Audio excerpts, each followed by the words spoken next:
Amidst the controversy over an alleged scam in purchase of land for Ram Temple in Ayodhya, Prime Minister Modi is going to be virtually reviewing the Ayodhya development plan at 11. The crucial meeting is going to be attended by Uttar Pradesh Chief Minister Yogi Adityanath, and both Deputy Chief Ministers of UP and Chief Secretary of Housing is going to be making the presentation to the Prime Minister. It is being learned that Ayodhya's holistic vision document is going to be presented to Prime Minister that involves 1,200 acres development project of Vedic city. Plan to develop Ayodhya as a heritage hotspot and a global tourist destination is also going to be presented in the meeting to the Prime Minister.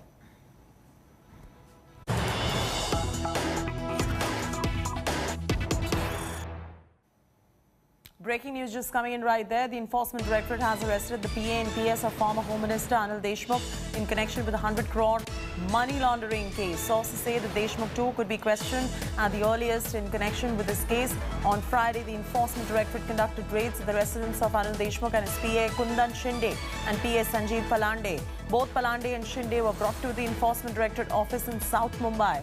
Palande and Shinde are going to be produced in special PMLA court on Saturday.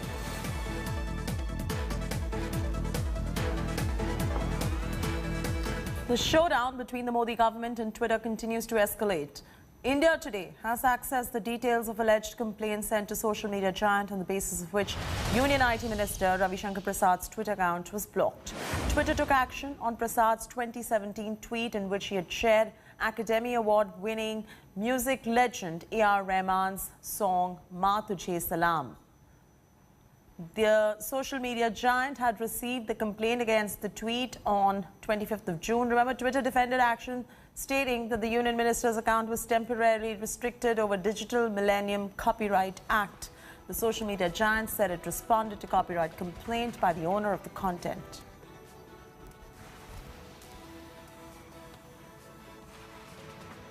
Let's now listen to what BJP IT Cell Chief Amit Malviya had to say on this. Twitter is one company that has not complied with the laws so far. How do you see this actually playing out? Because it appears to be escalating and people are left wondering, how is this going to end? Well, if Twitter continues on the path that it is, then it is not going to end well for them, because Twitter stock has already lost over 25% in the last few weeks since the issue of compliance with Indian regulations has come to the notice of the market and the investors. Yeah. And Twitter should, in fact, learn some lessons from TikTok and PUBG and the likes, who we banned for security concerns, that defiance has a cost. And particularly if you are talking about a market that is as large as ours, clearly the investors would have a lot of questions to ask the Twitter management. And therefore, to answer your question, how is it going to end? I think I've given you the road ahead. Are you saying banning Twitter is easily one of the visible options if they continue to show defiance? I just want to be clear, because there are millions of Twitter users. That's why I'm asking. I am giving you the answer. The answer lies between the conversation that Twitter's investors would have with their management. Twitter claims that the account was locked on complaint of copyright infringement under an American digital law. Ravi Shankar Prasad lashed out at Twitter, calling its action arbitrary.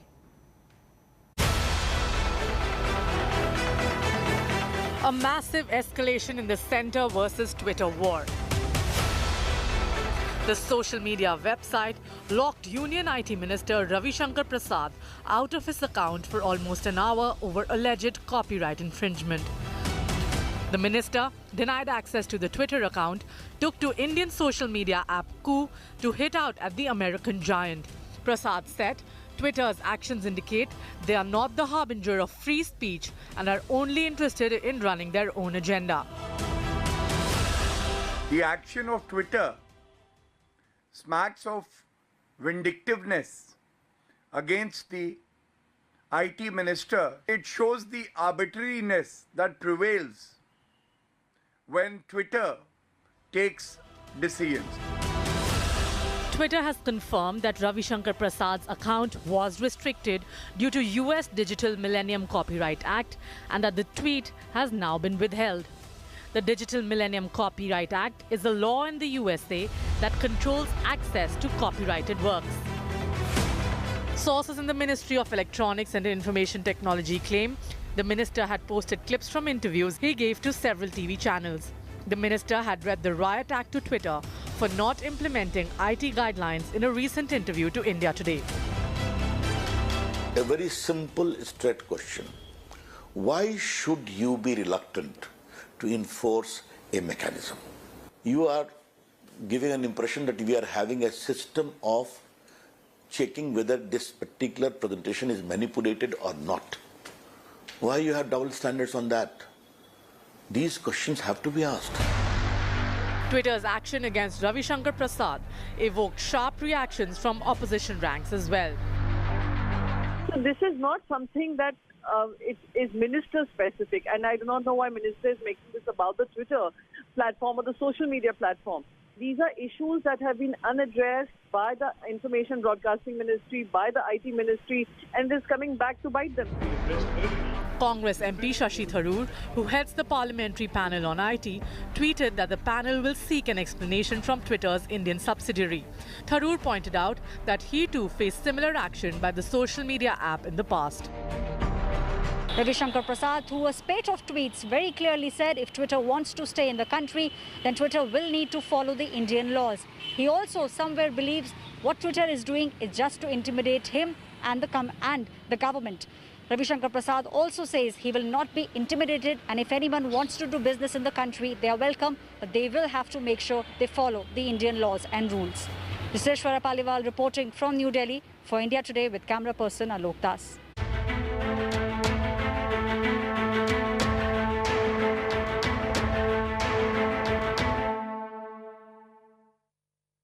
A spooked Maharashtra government has now decided to not lift curbs after the state reported over 20 cases of Delta Plus variant and first death due to the mutated virus.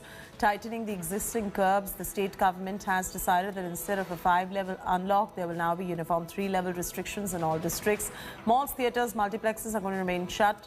Restaurants are going to be allowed to operate at 50% capacity till 4 p.m. After that, only takeaway and parcel services are going to be allowed. Maharashtra has the maximum number of Delta cases with 21 cases detected so far. Of these, 9 are from Ratnagiri, 7 from Jalagaon, 2 from Mumbai and 1 from Palghar, Sindhurg and Thane.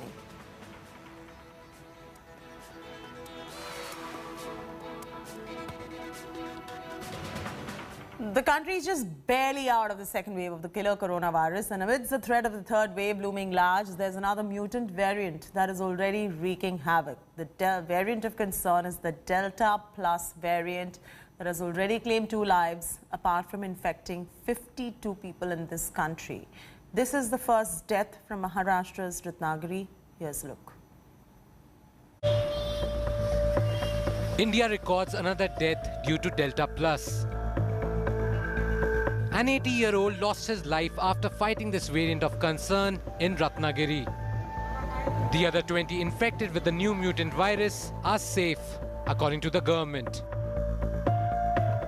उसको कई व्याधि या कई comorbidity थी कि जिसके और as भी था कि जिसके वजह से उनकी मृत्यु हुई है.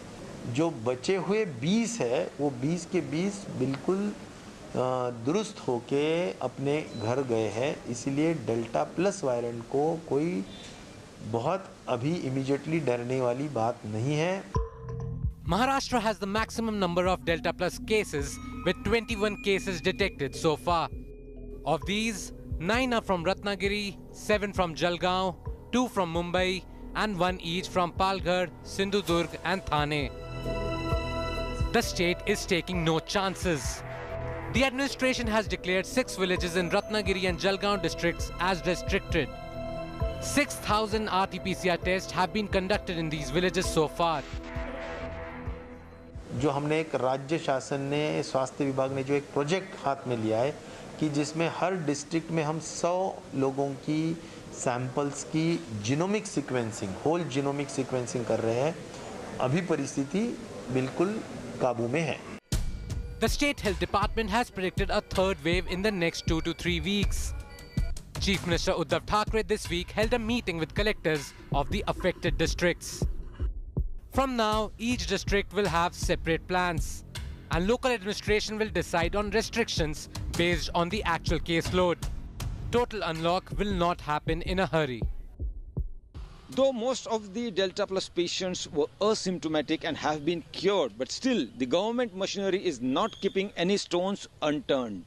All of the containment zones are in place and unnecessary movement has been restricted so that there is no spread of this variant. As a matter of fact, WHO has termed it as a variant of concern. With cameraman Gopal Harne, this is Pankaj Khelkar in Pune for India Today. Farmers-led unions are holding demonstrations across the country to mark the 7 months of their agitation against the 3 new farm laws. Thousands of farmers and tractors have joined protesters at Delhi's Ghazipur border to mark the 7 months of the stir. Farmer union Samyukt Kisan Morcha said that they would observe today as Save Agriculture and Save Democracy Day.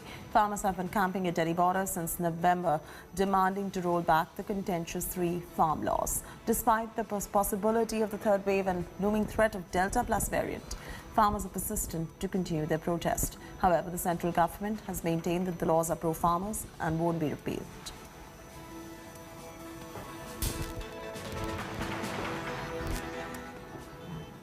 The probe in the Uttar Pradesh conversion has intensified as the Enforcement Directorate has registered a money laundering case in connection with alleged conversion of deaf students and poor people to Islam in Uttar Pradesh with the purported funding from Pakistani intelligence agency ISI. Take a look.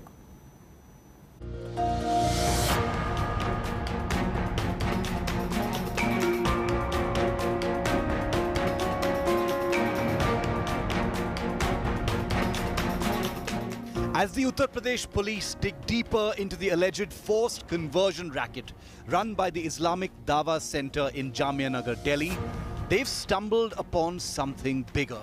An HSBC bank account of the accused, Mohammad Umar Gautam. He's been asked to explain a suspicious entry of 1.5 crore rupees into his account. 2 लोगों को गिरफ्तार करके उनका police custody remand लेकर उनका पूरा investigation चल रहा है। इन सब चीज़ों को अभी बहुत गंभीरता से देखा जा रहा है। अन्य प्रदेशों में भी छापे मारे जा रहे हैं। ATS, STF और हमारी इंटेलिजेंस को मुख्यमंत्री जी ने निर्देशित किया कि बहुत गंभीरता से इसको देखें।